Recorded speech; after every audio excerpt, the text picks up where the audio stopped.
Teks cerita inspiratif adalah teks cerita yang mengunggah pembaca untuk menjadi lebih baik.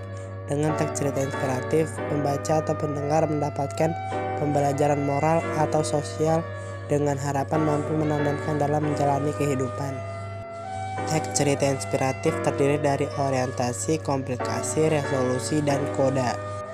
Orientasi merupakan bagian awal atau perkenalan dari cerita inspiratif, berisi tentang pengenalan tokoh, tema, dan latar. Komplikasi merupakan bagian klimaks oleh permasalahan tokoh karena muncul berbagai macam masalah. Resolusi merupakan bagian cara pemecah permasalahan. Koda merupakan amanat atau nasihat positif dari teks cerita inspiratif.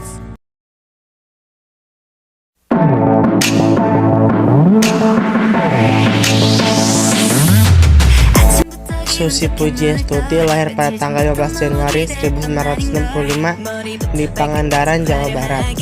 Ayahnya bernama Haji Ahmad Carlan adalah seorang kontraktor dan ibunya bernama Hajah Sulasmina adalah tuan tanah dan petani perkebunan dan kelapa.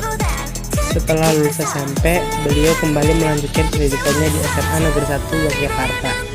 Namun, saat kelas 2 SMA, beliau berhenti sekolah karena menurutnya sekolah tidak cocok untuknya, sehingga beliau hanya mempunyai ijazah SMP.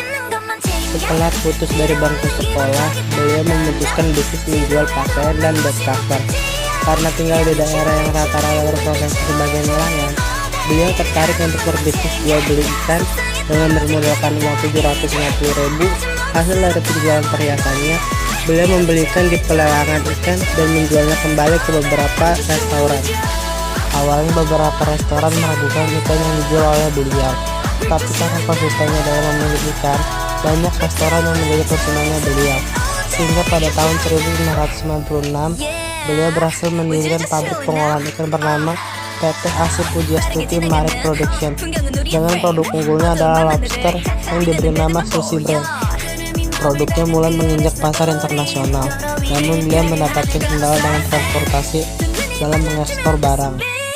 Kesuksesannya dalam bidang perikanan ternyata mendatangkan hambatan baru untuk beliau. Stok lobster dan ikan yang melimpah yang ia dapatkan justru malah terhambat transportasi yang kurang memadai. Jika memakai jalur darat dan laut, ia takut lobster dan ikannya menjadi tidak segar saat sampai di tangan pelanggan. Nah, dari hambatan tersebut, tercetus ide untuk membeli pesawat. Apalagi niatnya ini juga didukung oleh suami yang juga seorang pilot. Meskipun sempat mengalami hambatan dengan ditolaknya peminjaman dana ke bank pada tahun 2000, namun akhirnya setelah 5 tahun, beliau berhasil mendapatkan pinjaman ke bank sebesar 47 miliar, di mana dana yang ia dapatkan tersebut digunakan untuk membeli 2 pesawat Cessna dan membangun landasan udara di Pangandaran. Berkah dan hikmah datang saat tsunami Aceh pada tahun 2004 silam. Hatinya tergerak untuk membantu para korban untuk pergi ke Aceh menggunakan jalur udara untuk menyebarkan bantuan. Berkat perjuangannya dan kerja keras beliau di bidang perikanan, membuat Presiden Jokowi akhirnya memutuskan untuk menempatkan seorang Susi Pujiastuti di kursi kementerian dan menempati posisi Menteri Kelautan dan Perikanan di Kabinet Kerja Trisakti. Sejak dilantik, ia menjadi sorotan publik karena hanya lulusan SMP. Kemampuannya sempat dilakukan pemerintah dan masyarakat. Tidak perlu takut untuk kerja dan tidak perlu kerja jika takut.